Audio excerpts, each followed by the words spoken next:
Hello, this is AIN TV and I'm Charles Alcock. We're in Orlando for the annual NBAA show. And the opening general session has just wrapped up. We're going to be hearing a lot more about that in just 30 seconds after this message. Extensive range, record-setting speed, advanced technology, and a top-rated worldwide product support network.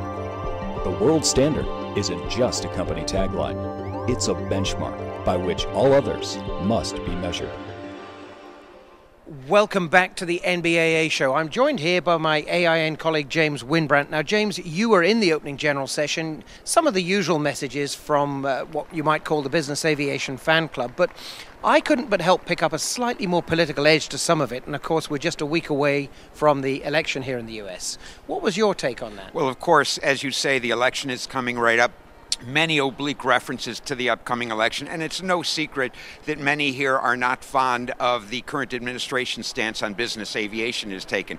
Nonetheless, the NBAA feels this was one of the most productive sessions of Congress despite the gridlock they've ever had. They pointed to the passage of the FAA reauthorization. So, albeit the down talk about perhaps what is going to be coming with the election, there is also some optimism of what's happening. And NBAA really has made some impact in reality. But there were some sort of political touchstones there, mentioning user fees and things like that. I mean, I sort of had the impression that if they did a poll of that audience, it would probably come out as good news for Governor Romney. Is that an accident? No doubt at all. I mean, there's no secret this is a business aviation convention. Governor Romney is perceived more businesslike, but I think it's interesting that Rich Karlgaard, the publisher of Forbes magazine, in his presentation ended up saying, whether you have a D or an R on your jersey, end of day, we need to get back to 4% economic growth in order for the industry to be revitalized. Yeah, that was a good, clear point. And on a less contentious note, there were some quite touching moments when NBAA President Ed Boland dedicated this year's show to a really popular figure that I think most of us, would feel warm about. Well, Neil Armstrong, first man to walk on the moon, and also one of the three faces of the No Plane, No Gain campaign that was mobilized to bring positive attention to business aviation after the economic collapse, and really outstanding, and I think that's part of what so many are commemorating here. Yeah, good point. But I'm noticing some new posters around there. I think they're slightly changing the edge to that No Plane, No Gain campaign. Well, again, it started with those three notable figures along with Mr. Armstrong. There was Warren Buffett, and we had Arnold Palmer. And now the whole No Plane, No Gain campaign is moving to a more grassroots level of focusing on the individual people.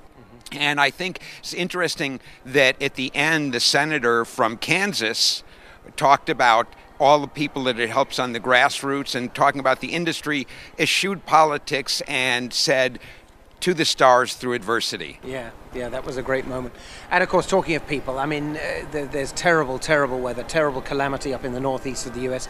I maybe have the impression there could be a slightly lower footfall for the start of this show. Is that your impression too? Maybe some people just can't get here? Well, it can be hard to tell sometimes when you're dashing in and out of press conferences and whatnot. But my brief walking on the aisle, I would concur. It does seem to be a little light. I wouldn't be surprised if some people were not able to make it because of the impending weather calamity, or maybe they're in their hotel rooms trying to check up on what's going on. As a Manhattan resident myself, I haven't had a chance to look, but if I could have stayed in the hotel room this morning and done that, I probably would have. I understand that, and hopefully you'll get home at some point, James. Well, talking of press conferences, James has another press conference to go to.